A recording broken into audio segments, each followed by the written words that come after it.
Tere tulemast Meesteleht testirubriiki. Meil on täna testimiseks Pierce Arrow 126 aastast 1929. Palun jää tee peale. Oota, nii, nüüd me lähme 2 korda sidurid. Ja vist oli käik sees siis, jah? Ja, siis oli olla käik sees. Tõsusta. See tähendab seda, et auto on tervelt 95 aastat vana, aga kohe esimese põneva asjana näitan ära, näete, autol on kurvituli olemas. Nii et ei ole midagi uut siin päikese all, on lihtsalt uued lisad nii-öelda.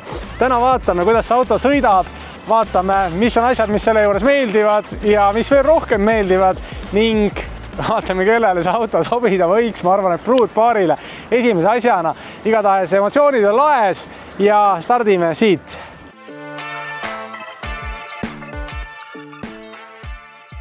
No nii, stardime siit. Oi, väga rahulikult tuleb siin ringi käia. Esimene käik on seal, kus tavalisel autol on teine. Ja vaatame, kas me saame ta liikuma päris kõrgelt, võtab sidur. Aga saame päris autokooli auto, see nüüd ei ole. Ja lähme väga rahulikult siit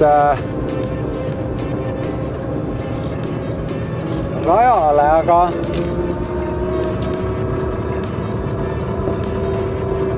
jaa,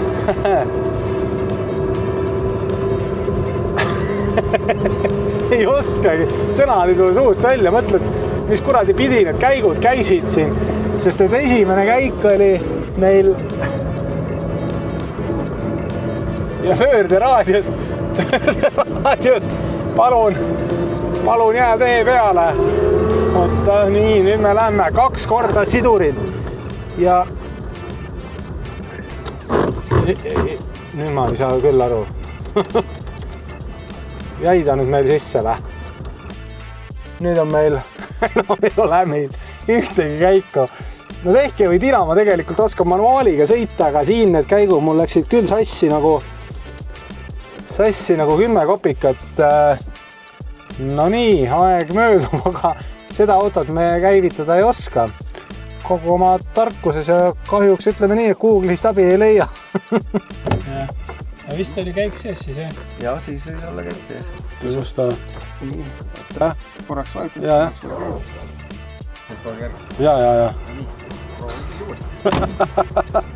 Ei ole nii lihtne. Ei ole kaugeltki mitte, mis asja nagu nüüd on nagu sees. Ja. Video käib. No vot, siis näetegi, nii raske ongi siit selle autoga minema saada.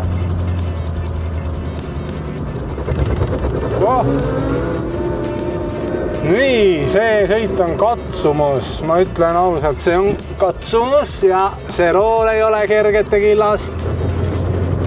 Aga pole asja, mida ei saaks selgeks, kui näed vaeva. Nii, 2 korda tuli sidurit vajutada ja ei tea, nüüd jälle ei saa aru. Okei, vähemalt on väljas, et ta vaikselt podiseb. Proovime uuesti topelt siduriga. Kurat, pidi olema siin ju. Annan aega ja läks, see on teine käik. Peaks olema. Oho, nüüd teise käiguga on see elu hoopis hoogsam. Ma ütlen ausalt, 95 aastat tagasi autojuhi amet polnud üldse lihtne, sellepärast inimesed olidki nii saledad, nagu nad olid. See käiguvahetus ja roolimine on 50-aastane auto on nagu 50 aastat uuem. Täitsa uskumatu. Nii, aga võtame siin ja rahulikult. Tark ei torma.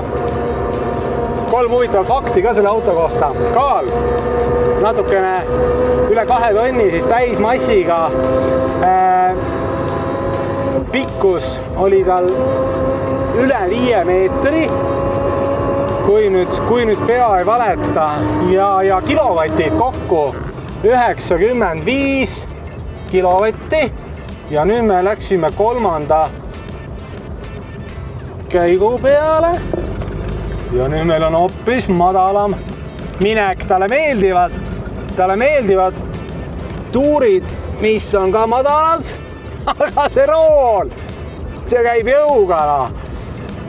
See on lahe.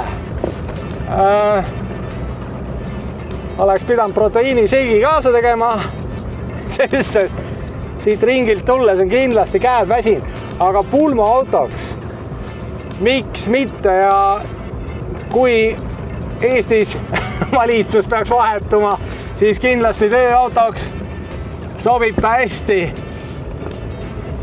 Vaeva peab siin nägema ja pedaale ei tohi sassi ajada. See rooli pööramis jõudu peab rakendama, pakun niimoodi puusalt mingi siuke 7 kilo. Ja nüüd me oleme veel suuremas kurvis. See on täitsa haige vaja. Ühest ringist sellega piisab. Ma arvan, ma teen raja rekordi sellega, sest ma ei taha seda käiku vahetada rohkem.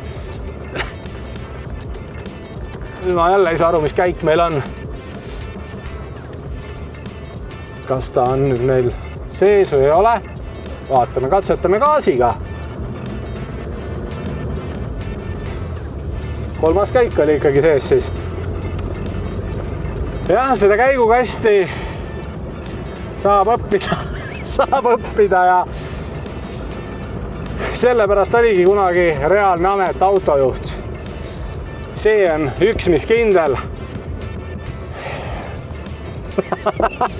Kõikidest autodest, millega ma sõitnud olen, kõige raskem on tõesti sõita selle 95-aastase autoga, aga ka üks elamuste rohkemaid.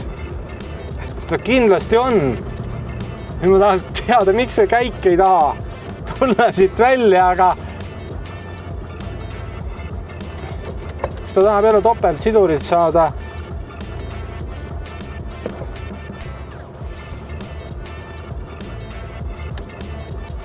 Väljas ta veel ei ole meil, aga kolmas oli siin ja nüüd on ta ilusti väljas, võtan jala ära sidurilt ja auto jäi käima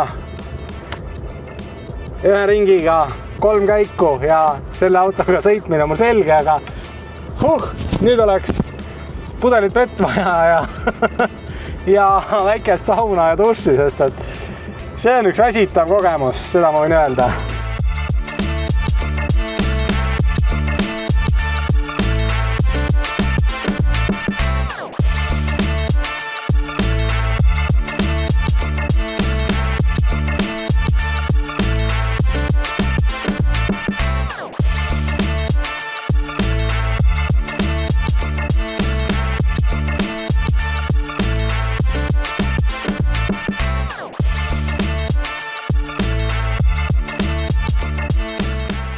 Pierce Arrow 126 müts on siin valmis.